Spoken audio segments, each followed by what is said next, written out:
نیکی یہ نہیں ہے کہ تم اپنے چہرے مشرق یا مغرب کی طرف کر لو، جس طرح کہ یہود اور نصارہ کرتے تھے، مخصوص رنگوں کے لباس پہن کر، مخصوص طرز کے پٹکے پہن کر اور مخصوص رسوم و رواج کے ساتھ الجھ کے رہ جانا، یہ دین نہیں ہے۔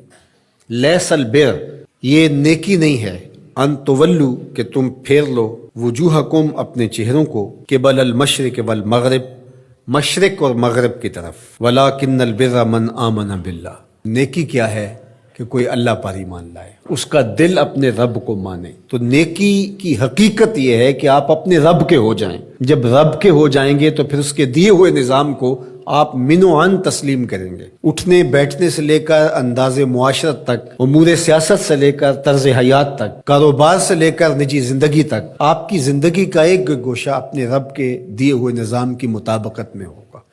تو نیکی تو یہ ہے، نہ یہ ہے کہ تم مخصوص ایک طرز اختیار کر لو، مخصوص طرز کے رنگ پہن لو اور اس کو تم دین قرار دے دو۔ ظاہریت کا نام دین نہیں ہے، بلکہ تمہاری روحوں میں دین کی وہ قدریں اس طرح اتر گئی ہوں کہ تم سے جدا نہ ہونے پائیں۔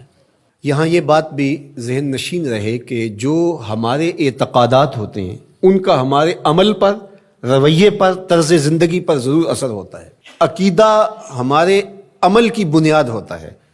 تو اگر میرا یہ عقیدہ ہے کہ میں اللہ وحدہ لا شریک کو مانتا ہوں، تو پھر اس کا لازمی نتیجہ یہ ہے کہ غیر کا خوف میرے سینے سے نکل جائے گا۔ اسی طرح جب آخرت کا یقین میری روح کے اندر راسخ ہو جائے گا تو میری زندگی خود بخود مرتب ہو جائے گی، منظم ہو جائے گی۔ کیونکہ آخرت کا تصور کیا ہے کہ میں اللہ کے حضور جواب دہ ہوں اور ایک ایک عمل اس کے حضور پیش ہونا ہے اور وہاں اعمال کی جواب دہی ہے۔ ثم لتسألن یومئذ عن النعیم۔ تو پھر کس طرح میں بند کمرے کے اندر بھی جرم کر سکتا ہوں جب یہ عقیدہ میرے ساتھ جڑ گیا ہے؟ جب ہم اپنے عمل میں کمزور ہوتے ہیں تو ہمارے عقیدے کے اندر کچھ جھول ہوتی ہے، کمزوری ہوتی ہے، اس کمزوری کی وجہ سے عمل کمزور ہوتا ہے۔ تو عمل کی پختگی اور رسوخ عقیدے کی پختگی کا نتیجہ ہوتا ہے۔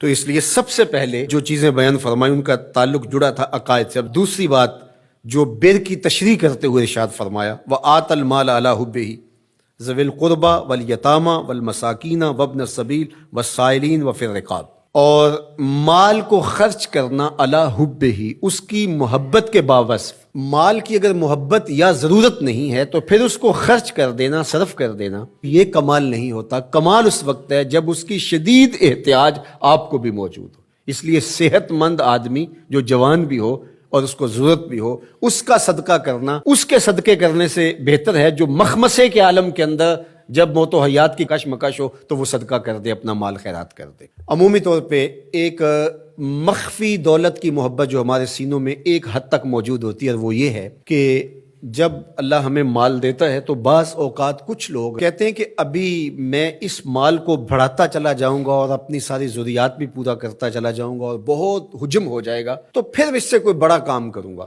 وہ ایک ہدف لیتا ہے بڑے کام کا اور مال کو ضرورت کے باوجود خرچ نہیں کرتا، تو یہ ایک مخفی محبت ہے مال کی جو سینوں کے اندر چھپی ہوئی ہے۔ تو ہمارے دین نے ہمیں جو ترغیب دی ہے کہ جوں ضرورت پیش آئے تو جہاں جہاں ضرورت پیش آئے تمہیں اپنے مال سے خرچ کرنا ہوگا۔ حضور نبی رحمت صلی اللہ علیہ وآلہ وسلم نے ارشاد فرمایا کہ جو زکوٰۃ ہے، جو صدقہ واجبہ کے طور پہ ہم ادا کرتے ہیں، اس کے علاوہ بھی تمہارے اوپر مال خرچ کرنا ضروری اور لازم ہے، اور اس کے مصارف یہاں بیان فرما دیے۔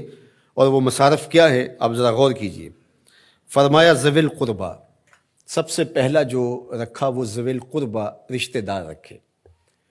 باقی لوگوں پر خرچ کرنے سے پورا ثواب ملتا ہے اور رشتہ داروں پر خرچ کرنے سے دوہرا ثواب ملتا ہے۔ والیتامہ، اور یتیموں کو، والمساکین، اور مسکین۔ مسکین اس کو کہتے ہیں جس کے پاس 2 وقت کا کھانا موجود نہ ہو۔ وابن السبیل، اور جو مسافر ہے، والسائلین، اور جو مانگنے والے ہیں۔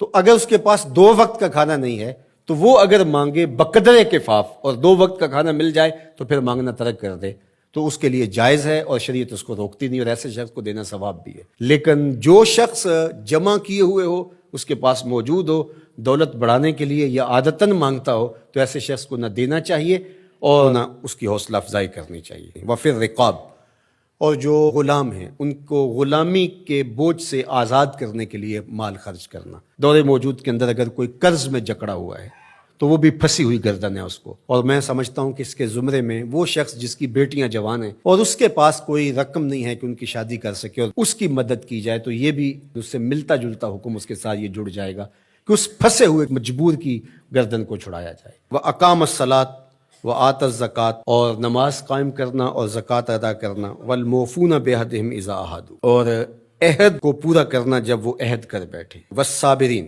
اور صبر کرنے والے. فِي الْبَأْسَاءِ وَالضَّرَّاءِ وَحِينَ الْبَأْسِ، غربت، بیماری، حالت جنگ میں استقامت اور ثبات کے ساتھ کھڑا رہے.